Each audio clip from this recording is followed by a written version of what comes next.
Godzilla X காங் supernova அந்த படத்தை பற்றி இது வரைக்கும் எந்த ஒரு இன்ஃபர்மேஷனுமே வரல. ஏன்னா ஒரு 4-5 மாதமாகவே அந்த டீம் அமைதியாகவே கடந்து போயிட்டுருக்காங்க.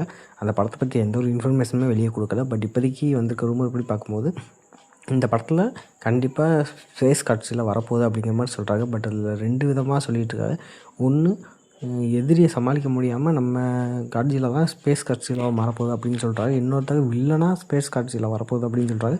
இது 2ல் ஏதோ ஒன்று நடக்க போகுதுங்கிறத கன்ஃபார்ம் பண்ணிட்டாங்க. பட் எப்படி நடக்க போகுது அப்படிங்கிறத நம்ம வெயிட் பண்ணி பார்க்க போகிறோம். அதுவும் இல்லாமல் இந்த படம் முழுக்க முழுக்க நம்ம காட்ஜில்லா ஃபோக்கஸ் பண்ணி வரப்போகுதுங்கிறத ஆல்ரெடி கன்ஃபார்ம் பண்ணிட்டாங்க. ஸோ இந்த படத்தில் நீங்கள் காண்க ரொம்ப கம்மியான நேரம் தான் பார்க்க போகிறீங்க. ரொம்ப கம்மியான ஸ்க்ரீன் டைம் தான் இருக்க போகுது. பட் காட்ஜில்லாக்கு அந்த மாதிரி கிடையாது. இதுக்கு முன்னாடி வந்த எல்லாத்துலேயுமே காட்ஜில்லா ஸ்க்ரீன் டைம் ரொம்ப கம்மியாக ஒரு 20 மினிட்ஸ் வந்தாலே அது என்ன அப்படிங்கிற மாதிரி இருந்துச்சு. பட் இப்போதைக்கு அது இல்லாமல் படத்தில் முக்கால்வாசி நேரம் காட்ஜில்லாவை தான் காட்ட போகிறாங்களாம். ஸோ அது ரொம்ப ரொம்ப நல்ல விஷயம். ஏன்னா இது வரைக்கும் காட்ஜில்லா நான் சிங்கிள் மேன்ட்டாக வந்தால் அடித்து தள்ளிட்டு போயிடுவேன் அப்படிங்கிற மாதிரி சொல்லிக்கிட்டு இருந்தார்.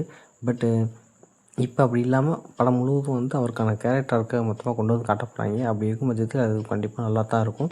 நானும் அதுக்காக தான் வெயிட் பண்ணேன். கண்டிப்பாக அந்த மாதிரி இருக்கணும். ஏன்னா இது முழுக்க முழுக்க காட்ஜில்லா படமாக தான் அமையப்போகுது அப்படிங்கிறதையும் கன்ஃபார்ம் பண்ணியிருக்காங்க. ஸோ நம்ம வெயிட் பண்ணி இந்த படத்தில் யார் வில்லனாக வரப்போகிறா அப்படிங்கிறத நம்ம தெரிஞ்சுக்கணும். பட் எல்லாமே சொல்கிறது ஸ்பேஸ் காட்ஜில்லா தான். பட்டு அது நம்ம படம் வந்ததுக்கு அப்புறமா இல்லை ட்ரெய்லரு பார்த்து தான் நம்ம தெரிஞ்சுக்க முடியும். கண்டிப்பாக அதுக்காண்டி நான் வெயிட் பண்ணுறேன். ஸோ உங்களுக்கும் அந்த படத்தை பற்றி ஏதாவது தாட்ஸ் இருந்தால் கீழே கமெண்ட் பண்ணிட்டு ஒரு லைக் பண்ணிட்டு போங்க. நம்ம அடுத்தது வீடியோ பார்க்கலாம். பாய்.